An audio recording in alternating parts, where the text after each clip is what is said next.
Hey bitches, look what arrived on my doorstep. This is how you do a motherfucking Kickstarter. No whining, no annoying shit, no excuses, no bullshit. Natasha from Aphrodite Studios 333 just keeps on delivering.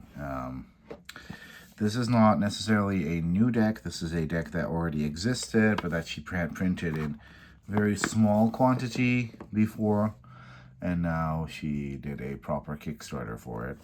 Comes in this really gorgeous treasure chest type box,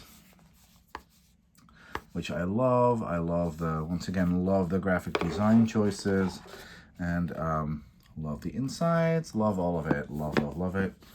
Kind of smells like it was done by my printer. And it comes in this gorgeous coral gilding. I mean, who doesn't love a good coral? Love it, love it, love it. Very good, high quality matte gilding, which doesn't cut in the fingers, which I love. And there's just something about this deck that I don't know, that touched me during the campaign, and that I just really fell in love with. I think that Natasha has a really interesting perspective on the mythologies of Aphrodite, and I feel like her choices are based in cool interpretations of that mythology, and I just adore that. I think that that's really, really cool.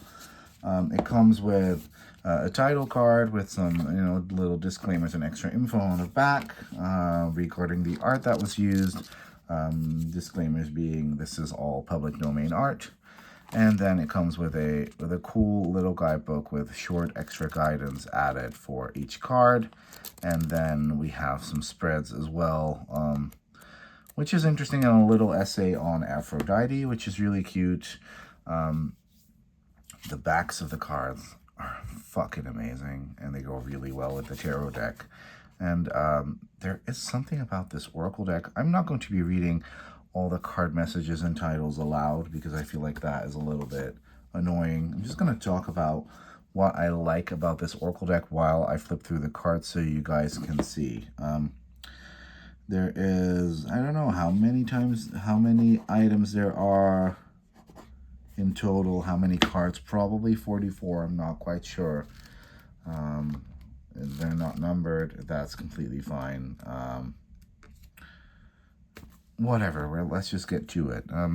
So you can see that there are very clear messages on here and a very clear font. And what I like a lot about this deck is that it sort of harkens back to a time of sort of old school Oracle decks, which, sometimes some people in the community don't like that. I kind of do. Because for some reason they're very accurate a lot of the times. So yeah, I do love that a lot. I love the art that was chosen. It's so special. There's some really goofy, geeky choices in here as well, which I love. But it's just overall like really, really pretty, and it's sort of this cool old school Oracle with a modern day feel, which I love. And once again, I love the I love this. You're in a very fertile phase. Fertility is not only procreation, it's also creativity. Yes. So this is very much a deck like that, Love the colors that were chosen, the time and effort that was put into matching the background color of the bottom block with the vibe of the artwork. This is my favorite art in the whole deck. It's just such a stunning little set of cards, and the quality is really good. It almost feels like, I'm not sure, I think the Kickstarter said 350 GSM, but it almost feels like it could be 400 GSM, and it smells like my printer. So that's actually pretty freaking cool. I love this, the Ishtar Inanna connotations that she has with Aphrodite. I think that's really cool. Like, Inanna mythology is so fucking good. Her descent into the underworld, that story is just everything. I love it. So, you know, and it's a little bit, this deck sort of has Lenormand vibes. It sort of has Kipper card vibes. It has a little bit of a Chatty Cathy vibe, and I kind of like that. And I really, really, really, like, I already flipped through these myself, but I can't wait to shuffle them and do a, oh, there is a no card. Good. I thought there was only a yes card. So I do love there being a yes and a no card in the deck. But I do sort of, I've been wanting to pull a card from this all day, and I couldn't because I, you know, wanted to film this video and wanted these to be in order for y'all. So I'm going to do that immediately after I've shown all the, I love the finish on the cards as well. You know, and like I said, it's a very clear deck, very clear Oracle card deck. Take a step back and make yourself rare. Honor yourself for now. That's interesting. Sadness. Ooh. You know, there's some really stunning choices here. Secret Admirer. So there is some, like, love stuff going on in here as well, which I find interesting.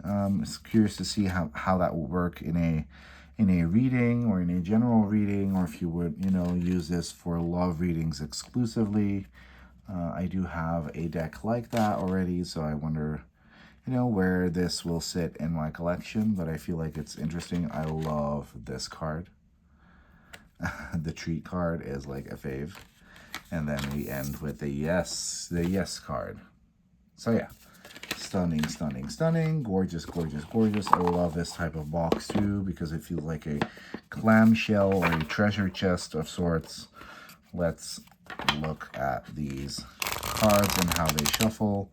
Once again, these backs, oh, so stunning. I love the way the gilding looks. They shuffle really nicely. Like, this finish is great for shuffling. The quality of it feels so good. It feels kind of, once again, it feels like my printer, but it feels very, very much very good quality Lux 400 GSM cardstock, but I do recall reading it being 350. Let me take a 400 GSM cardstock card and hold it right next to it to see. This is from my own deck. Ooh, the backs match. That's nice. Yeah, this looks to be 400. Cool. Don't know if y'all can see that, but yeah, they're the same thickness, so that's interesting and cool. Let's shuffle this deck again. All right, and let's divide it, and let's pull a card. Ooh, so this is an interesting card. So the energy of Aphrodite is with you. Romance and beauty are highlighted now, so that's interesting. So those are themes that you should probably be, you know, on the lookout for. I'm enveloped in the enchanting energy of romance, beauty, and glamour. I radiate the captivating essence of Aphrodite. Interesting, because I do kind of feel like I do. Others perceive you as exceptionally beautiful and can sense your magnificent aura. For those who align with the goddess, this card serves as a clear indication that she watches over and guides you. If you're new to working with her, consider setting up a small altar or shrine adorned with roses and items that resonate with beauty. Engaging with a spiritual force is an alchemical journey.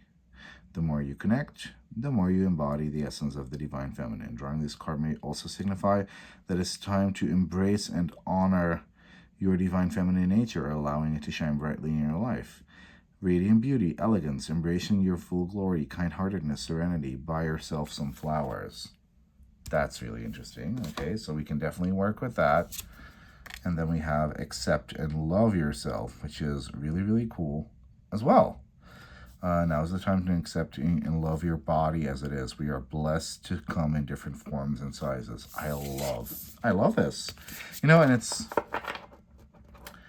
don't get me wrong, because there's nothing wrong with this, but there's sort of something nice sometimes about having very clear, direct guidance, which is exactly what Natasha, how I know Natasha. She's very, very concise and direct, and I quite love this actually. So, yeah, by the way, I backed this deck with my own money because I wanted it, and I'm genuinely very enthusiastic about it. So, thanks for watching, and bye bye.